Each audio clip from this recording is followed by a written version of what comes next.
নবী নিয়ে খুব বিপদে আছি। আমি বললাম, কেন? নবী আছে মদিনায়, তুমি আছো ঢাকায়, নবী কেন বিপদে পড়লা কেমনে? আমাকে বলতেছে, হুজুর নবীর সুন্নাত, মাথায় টুপি দিয়েছি, মুখে দাড়ি রেখেছি, পরনে পায়জামা পাঞ্জাবি পরেছি। আমি যখন ঢাকা শহরে রাস্তাঘাটে ঘুরে বেড়াই, মাঝে মধ্যে এক পুলিশ বিজিবি আমাকে ঘেরাও করে ধরে বলে, হুজুর দাঁড়ান, আপনি কোন দল করেন? কোন দল মানে? আপনাকে রাজাকার রাজাকার জঙ্গি জঙ্গি মনে হয়। আমি বললাম, যেহেতু তুমি বিপদে পড়ছো, চেষ্টা করে দেখো। 3 দিন পরে আমাকে ফোন দিয়ে বলতেছে, হুজুর আপাতত কোনো বিপদ নাই। আমি বললাম, বিপদ গেল কেমনে? বলতেছে, নবীর সুন্নাত, মাথায় টুপি ছিল, খুলে পকেটে রেখেছি। কোথায় রেখেছি? নবীর সুন্নাত, শরীরে পায়জামা পাঞ্জাবি ছিল, খুলে শার্ট পরেছি। আর নবীর সুন্নাত, মুখে দাড়ি ছিল, দাড়ি কামাইছি। কি করছি? এখন আমি ক্লিন সেফ, তেল তেলা, এখন আর আমার কোনো বিপদ। এখান থেকে কি বুঝলেন? নবীর নামে দরুদ পড়ি, নবীরে সালাম করি মসজিদের ভিতরে, কিন্তু নবীর সমাজ গড়ার কাজে অনেকের দ্বন্দ্ব মনে বাজে। নবীর নামে দরুদ পড়েন, নবীর নামে সাল্লাল্লাহ পড়েন, ইয়া নবী সালাম আলাইকা বলতে বলতে মসজিদের ভেতরে গরম গরম খিচুড়ি আর জিলাপি বিতরণ করেন, আপনার কোনো বিপদ হবে? কিন্তু যখনই আপনি নবীকে অনুসরণ করে এই সমাজে দিন প্রতিষ্ঠার কথা বলবেন, ইসলামী আন্দোলনের কথা বলবেন, তখনই আপনাকে পথে পথে বিপদে পড়তে। এই জন্য কথাগুলো শুনতে হবে মনোযোগ দিয়ে। আমি আমার মুখের কোনো বানানো কথা বলবো না। এখন হয়তো আপনারা জিজ্ঞেস করবেন, হুজুর সারা জীবন শুনলাম নবীকে ভালোবাসবো, আজকে আপনি কোথায় থেকে নবীকে অনুসরণ করার কথা বলতেছেন? আমি আমার মুখের কোনো বানানো কথা বলবো না।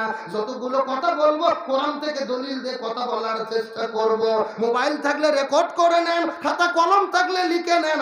আমার নবীকে যে অনুসরণ করা লাগবে, এটা আমার মুখের কথা নয়। 1450 বছর আগে আমার আল্লাহ তাআলা কোরআনে করেছে ঘোষণা।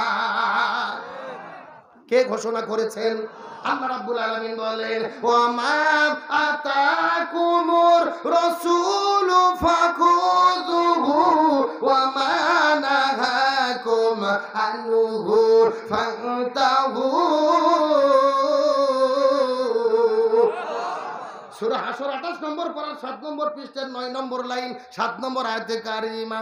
তাফসীর ইবনে কাসির থেকে বলতেছি, আল্লাহ রাব্বুল আলামিন বলেন, ও পৃথিবীর মানুষেরা মনোযোগ দিয়ে শুনে নাও, যদি তোমরা ইহকালীন শান্তি আর পরকালীন মুক্তি পেতে চাও, ওমা আতাকুমুর রাসূলু ফাখুযুহু, নবী যেটা করেছে, নবী যেটা করতে বলেছে সেটা তোমরা করো, ওমা নাহাকুম আনহু ফান্তাহু, আর নবী যেটা করে নাই, যেটা করতে নিষেধ করেছে সেটা থেকে তোমরা দূরে থাকো। তার মানে বোঝা গেল, নবী পুরো জীবনের ভেতরে যা যা করেছে আমাদেরকেও তাই তাই করা লাগবে। আর নবী যেটা করে নাই, আমাদের সেটা করা যাবে না। চিৎকার করে বলেন তো দেখি, হুকুম কার? আরো জোরে বলেন। এই জন্য এখন আমি আপনাদেরকে মেসেজ দেওয়ার চেষ্টা করব, নবী কি এমন করেছে আর আমাদের কি করা দরকার, এই বিষয়টা বুঝে বিদায় নিয়ে চলে যাওয়ার চেষ্টা করব। খুব ভালো করে বোঝার চেষ্টা করবেন।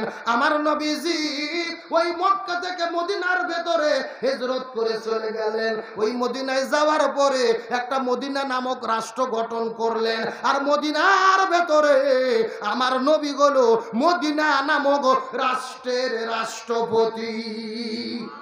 আমার নবী ছিল রাষ্ট্রপতি। জোরে বলেন, আমার নবী কি ছিল? আরো জোরে। কে রে নবী রাষ্ট্রপতি ছিল? এটা বলতে কি লজ্জা লাগে, ভয় লাগে? নির্বাচনের সময় 2 টাকার লালচা খাইয়া নেতার নামে যে স্লোগান দেন, বল্টু ভাইয়ের চরিত্র ফুলের মতো পবিত্র, নামাজ পড়ে না, এক ওয়াক্ত গাঞ্জা খাওয়াই পাকা পোক্ত, এরকম নেতা সাতক্ষীরাতে নাই? ওই নেতার মিছিল করলে আল্লাহ খুশি হয় নাকি? আল্লাহ সওয়াব দেয়, কিন্তু নবীর মিছিল করলে কে খুশি হবে? আরো জোরে বলেন। একটা মানুষও জবান বন্ধ রাখবেন না, চিৎকার করে বলেন, আমার নবী ছিল রাষ্ট্রপতি। জোরে বলেন, আমার নবী কি ছিল? রাষ্ট্রপতি। আরো জোরে। জোর হলো না। এখন আমি আপনাদেরকে জিজ্ঞাসা করি, বলেন তো দেখি, আমার নবী যদি রাষ্ট্রপতি থাকে, তাহলে আমাদেরকে এই হুজুরদেরকেও রাষ্ট্রপতি হওয়ার দরকার আছে না নাই? এটা বললেই বিপদ, এটা বললেই বলে হুজুর আপনি মসজিদের মধ্যে আজান দেবেন, সময় মতো নামাজ পড়াবেন, মানুষ মরে গেলে জানাজা পড়াবেন, বিয়ের দিনে বিয়ে পড়াবেন, আপনি হুজুর রাষ্ট্রপতি হতে চান কেন? আরো জোরে বলেন। মানে এদের ধান্দা, ওরা ওখানে 2 নম্বরই করে খাচ্ছে খাক, আর হুজুররা শুধু মসজিদে জিকির করুক। আরো জোরে বলেন। অত সোজা নয়, আপনার মলম দেওয়া লাগবে জাগা মতো, মলম দিতে হবে। আপনার মাথা হয়েছে চুলকনি, পায়ের নিচে মারবেন ঢোল কোম্পানির মলম, চুলকনি ভালো হবে। মলম কোথায় দেওয়া লাগবে? আরো জোরে বলেন। জাগা মতো মলম কোথায় দিতে হবে? হ্যাঁ, এখন আসেন আমি একটু বুঝাইতে চাই এই জায়গাটা আসলে কোন জায়গা, খুব ভালো করে বোঝার চেষ্টা করবেন। যেহেতু নাম লিখে দিয়েছেন আব্দুল সালাম যুক্তিবাদী, যুক্তিতে কিছু কথা বুঝাই। মনে করেন বাংলাদেশের ঢাকা শহরে বিশাল বড় একটা পানির ট্যাঙ্কি আছে। কিসের ট্যাঙ্কি? সাউন্ড একটু কমবে, চেনচেন করতেছে। কিসের ট্যাঙ্কি? ওই পানির ট্যাঙ্কি থেকে বাংলাদেশের 64টা জেলার ভেতরে পাইপ দিয়ে দিয়ে পানি সাপ্লাই দেওয়া হয়।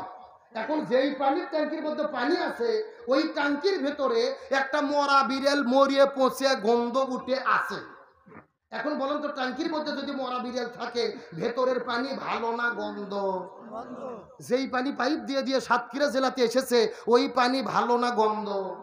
এখন গন্ধ না পানি এই সাতক্ষীরাতে আসার পরে সাতক্ষীরা জেলার সব বড় বড় হুজুর, মুফতি মুহাদ্দিস হুজুরদেরকে ডাক দিয়েছে, এই হুজুরেরা, এই যে গন্ধনা পানি বের হচ্ছে, তোমরা ফু দিয়ে দিয়ে পরিষ্কার করো।